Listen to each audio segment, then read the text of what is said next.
few hours from now, hundreds of people expected to rally in Rockwall. A group called Indivisible DFW organizing it. The group just sprouted up in the months since the November election, upset with President Trump and Republicans, and they are using Tea Party tactics to get their message across. In studio this morning is Jay Malone, one of the leaders of this local chapter. Jay, good to see you, man. Yeah, thanks for having me. Tell me how many people are in this group and the purpose of it. So our group total across the region has about 15,000 members. So we are really excited because these are members across every county in North Texas and even in smaller towns. We recently helped to found Indivisible Ellis County, and there's an Indivisible Rockwall. Every region has parts of this movement. And the purpose of it is what? So the purpose is to restore faith in our leaders. This is a problem that we have right now, and this is something that you could really see after the election. So on January 21st, you had 5 million people come out because they were dissatisfied with this message of division that had been coming out of the Trump campaign.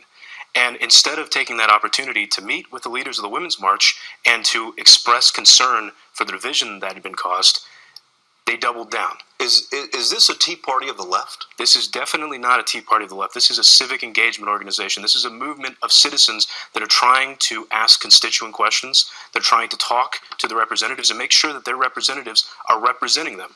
And if they don't represent us, then we're going to find new leaders that will represent us. Jay, are you guys Democrats? We are Democrats, we are Republicans, we are conservatives, we are liberals. We run the entire spectrum. But the most important thing is that we're Americans and we're constituents. And that's why we are so frustrated when our representatives refuse to meet with us and when they call us paid protesters. We're not paid protesters. I've talked to the Indivisible group in Denton, and they actually have a manual. Yes. Of Tea Party tactics that you guys have successfully used. Give me some examples of what's been effective so far. So the most effective tactic is just, the basics of citizenry.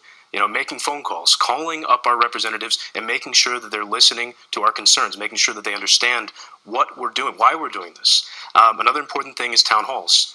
Town halls are an opportunity for representatives to meet with their constituents and hear their concerns. Unfortunately, a lot of our representatives are refusing to call town halls. In Kay Granger, it's been a decade.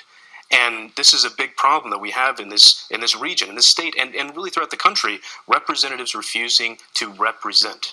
I know you're not the Tea Party or the Tea Party of the left, but what made the Tea Party so successful is that it ran candidates against the within the GOP rather. Are you recruiting anyone to run? Yeah, right now we are trying to connect people with leaders that are actually going to lead. And that's why we're so excited for this rally tonight, today at 2 p.m. The rally at 2 p.m. in Rockwall. It was organized by a Mansfield ISD school board candidate, first-time candidate named Jessica Camacho. And she started talking to other new candidates throughout the region and asking them if they'd like to get together and introduce themselves. And the idea is to combine our efforts across the region so that we do make some positive change. And that's at the Rockwall Amphitheater at 2 o'clock today. Rockwall Harbor Amphitheater at 2 o'clock today. All right, Jay Malone, thanks for coming in today. We appreciate it. Thank you.